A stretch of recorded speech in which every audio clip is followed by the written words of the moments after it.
For decades, the Islamic Republic claimed it would stand alone against the world, building its entire identity on a doctrine of fierce self-reliance. But today, with the domestic economy buckling under intense pressure, that stance is starting to give way to a much harsher reality. The shift became visible just days ago when the Iranian foreign minister boarded a flight to St. Petersburg. He arrived in Russia to seek direct assistance from Vladimir Putin, hoping a traditional partner could provide support to stabilize the regime. This sudden diplomatic scramble is driven by a massive U.S. naval blockade. It is physically cutting off the country's primary economic lifeline, preventing the trade that allows the regime to function. This map shows the specific geography of the operation. The U.S. isn't bottlenecking the Strait of Hormuz directly. Instead, the Navy has established a hard perimeter further out, right where the Gulf of Oman meets the Arabian Sea. Satellite data confirms the effectiveness of this line. While ships can load at Iranian ports and sail through the strait, they find themselves trapped in open water once they reach the perimeter. Aerial images show massive clusters of tankers sitting idle at anchor, unable to deliver their oil to international customers. This creates a two-sided economic squeeze. Without exports, the government has no incoming revenue. At the same time, critical inputs, including a massive portion of the nation's food supply, are being blocked from entering the country. By trapping these vessels at the edge of the Arabian Sea, the blockade has severed the connection to both global markets and global food supplies. This physical choke point has created a mounting financial crisis, turning a geopolitical standoff into a race against internal collapse. We can measure the speed of this decline through the oil sector. Data from the global research firm Kepler reveals a critical bottleneck in Iran's secret, unused oil storage facilities. Since tankers cannot leave the region, oil production is backing up into domestic reserves.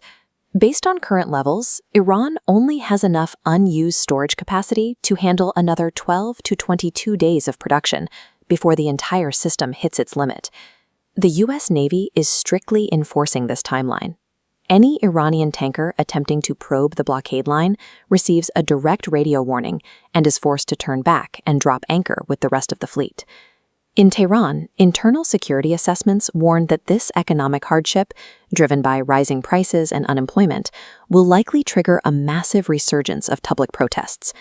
To prevent the public from organizing, the regime has maintained a near-total internet blackout for over 60 days. More than 90 million people have been disconnected from the outside world and each other.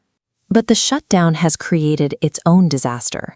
Security officials estimate that the lack of connectivity has paralyzed 20% of the workforce, placing roughly 2 million private sector jobs at immediate risk. To the leadership in Tehran, the threat of a public uprising like the one seen in January outweighs any economic concern. They are now sacrificing their own workforce and their own internet infrastructure, specifically to prevent their citizens from organizing against them. As the domestic situation worsens, Iran has submitted revised proposals to the United States. Their primary goal is to secure a deal that would reopen the shipping lanes and lift the naval blockade. These offers were immediately rejected by the U.S. As Secretary of State Marco Rubio explained, the Iranian proposals intentionally delayed any conversation about their nuclear program, the core issue that led to the conflict in the first place. With Washington holding firm, Iran pivoted back to Russia.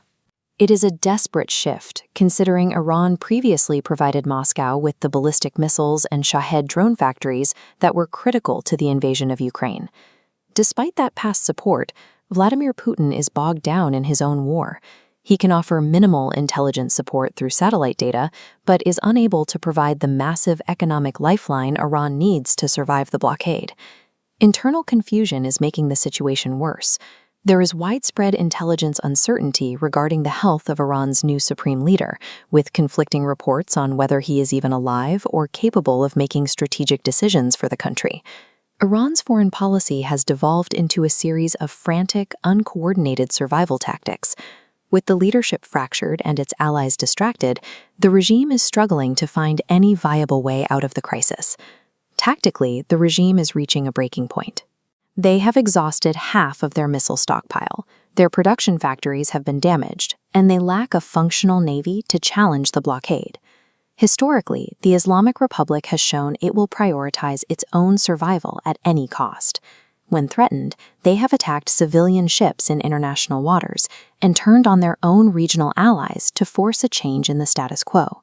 They attempted to use the Strait of Hormuz as a strategic weapon, boasting that they could hold 20% of the world's energy hostage. They believed this geographic leverage would protect the regime from any external consequences.